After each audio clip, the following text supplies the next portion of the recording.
You're using AI, but your numbers haven't changed. And that's not a you problem. The data shows most businesses are getting this wrong in exactly the same way. They're using the right tools, but in completely the wrong places. Stanford just published the biggest independent study of AI in business ever done to date. 423 pages, and I read the entire thing so you don't have to. I found four main things for the winning businesses that they do completely differently, and that's exactly what this video is all about. The productivity numbers from this report are the best we've ever had, and they're huge. Marketing teams using AI are seeing 50% more output per worker. Customer support agents are resolving 14 to 15% more issues per hour. And for the least experienced agents, that jumped to 30 to 35%. Software developers are completing 26% more pull requests, and accountants are working 55% faster on client support, and authors are using AI to produce 200% more content at volume. And these aren't projections, they're peer-reviewed studies from 2025 and 2026, measuring actual outputs from real workers in real jobs. But here's what that same data also showed. These gains are not universal for every business. The research identified what Stanford calls the jagged frontier. AI is extraordinary at some specific tasks and generally unreliable at others, often in ways that aren't even obvious. For example, AI agents, the tools that complete multi-step tasks on your behalf, went from 12% to 66% accuracy on real computer tasks in a single year. And that's remarkable progress, but they still fail in 1 in 3 attempts. And when we look at real financial document analysis, no frontier AI model breaks more than 70% accuracy. On legal documents, the research found models consistently lean on their own general knowledge rather than the document in front of them, even when explicitly told not to do it. So, as a business owner or business leader, here's the thing you need to do: run a task audit. Go role by role through your business and ask one simple question: is this task structured and repeatable, or does it require precise contextual judgment? Structured and repeatable. Think drafting, summarizing, processing, first line responses, data entry, report generation. These are your first opportunity zones. Complex and document heavy, precise financial analysis, legal review, multi step autonomous work. These are your risk zones. Not because AI can't help at all, but because the data shows, at the moment at least, it fails 1 in 3 times on complex multi step work. And in document heavy tasks, it will confidently use potentially its own knowledge rather than the source data in front of it. It is worth knowing this is massively being mitigated in the latest releases of different models, and of course, this is where automation can be incredibly useful. We may need AI for steps in the process, but it may not need it to control the whole process. And that's supported by the data, because the businesses seeing 55% gains are not using AI everywhere. They're using it on the right tasks at the right time. And here's a key stat that's definitely worth keeping in mind for the next part. A study of 12,000 European businesses found that for every 1% of your AI spend that's going towards training for AI, you get a 5.9% productivity gain. That is one of the single highest leverage investments in the entire AI stack that you can make. Not the model you choose, not the platform, not even the integration, but just simple AI training. And the data on what's actually holding most businesses back confirms this. The number one barrier to AI adoption in 2025 was not even budget or regulation or even the technology.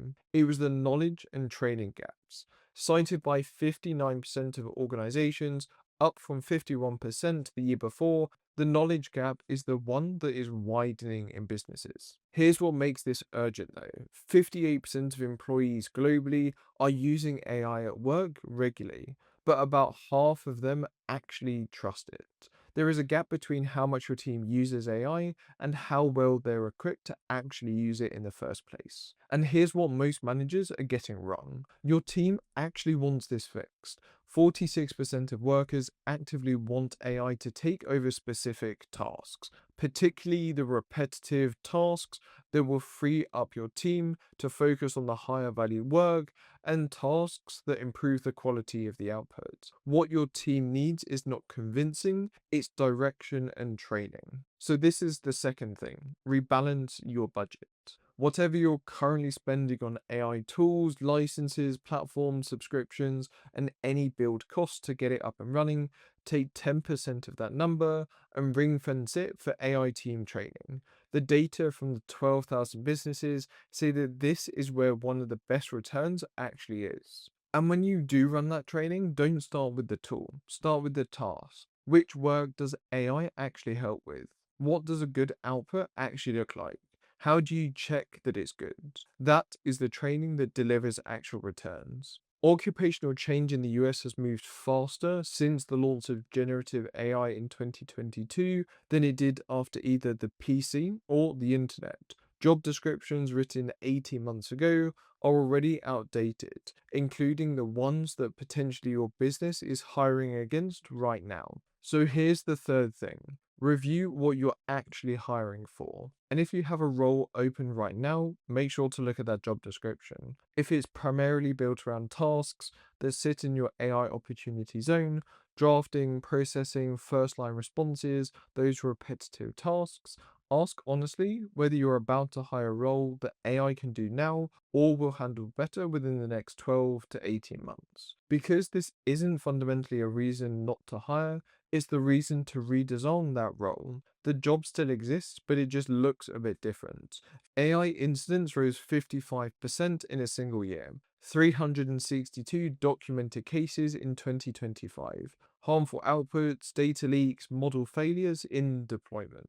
2 years ago, only about a quarter of organizations had a formal AI policy. Today, 89% actually do. So, not having a policy is now the exception, not the norm. And if you're operating with EU clients or actually in the EU market, this is not optional. Under the EU AI Act, AI literacy training for your staff became a legal requirement as of February 2025. But here is the detail most businesses are actually missing. Having a policy and being able to execute it are not the same thing. The percentage of organizations rating their AI incident responses as excellent has dropped from 28% to 18% in one single year. As incidents have become more complex, response capabilities have failed to keep up. The governance gap is not about having words in a simple document, it's about whether your team can actually handle it when something goes wrong. So here's the fourth and final thing to take away.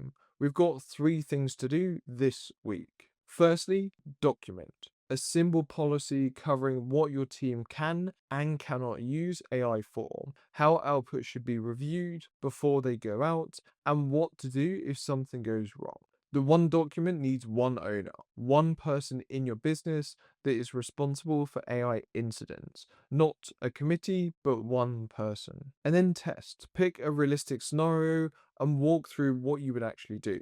An AI generated client document with an error that went out, a data privacy issue from a tool that someone used without authorization, also known as shadow AI, which is really common. The organizations whose response quality is failing are the ones who have the policy but have never actually tested whether they can execute it. And as you might expect, the report shows the data is clear. AI is delivering real large productivity gains, but only on the right specific tasks. The businesses winning are not the ones with the most tools or the largest budgets out there. They're the ones that know exactly where to apply AI, the business problem it's solving, training their people on how to use it well, and are thinking ahead on hiring. And they also have a governance foundation in place that lets them move fast without having major problems or getting caught out.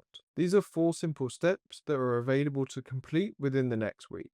If you want help working through any of this for your business, including setting the AI strategy, identifying any of the processes that are right for AI, delivering AI training, or even getting your AI governance to the baseline, we can help you achieve this. This is exactly what we do within the AI for Business community, designed specifically for business owners, business leaders, and their team. Make sure to check the links on screen now and in the description and come across and have a chat with the team. Because most businesses are using AI, but most of them aren't seeing the numbers they actually expected from them. The difference isn't the budget or the technology, it's precision, training, and execution. That gap is still closable for you no matter where you are. The question is whether you move before your competitors do. Make sure to subscribe to the channel. We got lots about AI for business, how you can get the most out of it, and actually showing you what works right now. So if you want to learn more, hit that subscribe button. Have a great week, and I'll see you in the next one.